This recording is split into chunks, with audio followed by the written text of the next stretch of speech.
બનાસકાંઠાના દાંતીવાડા ડેમ દ્વારા કેનાલ મારફતે આપવામાં આવતું સિંચાઈનું પાણી બંધ કરવામાં આવતાની સાથે જ ખેડૂતો મુશ્કેલીમાં મુકાયા છે। ગત વર્ષે પણ નબળા ચોમાસાને લઈ અને ડેમમાં માત્ર 50% પાણીનો જળસંગ્રહ થયો હતો અને ત્યારે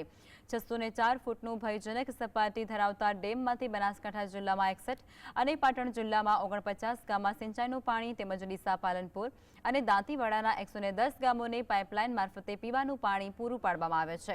જેમાં ચાલુ વર્ષે પાટણ તેમજ બનાસકાંઠા જિલ્લામાં ખેડૂતોને રવિ પાક માટે 45,825 હેક્ટર જમીનમાં સિંચાઈ માટે 4 વખત પાણી આપવામાં આવ્યું હતું। હાલ ડેમમાં માત્ર 13% પાણીનો જથ્થો બચ્યો હતો, ત્યારે કેનાલ મારફતે આપવામાં આવતું સિંચાઈનું પાણી હવે બંધ કરી દેવામાં આવનાર છે।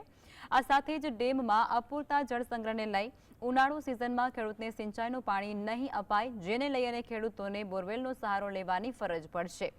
જેથી જિલ્લાના ખેડૂતો ફરી એકવાર ચિંતિત બન્યા।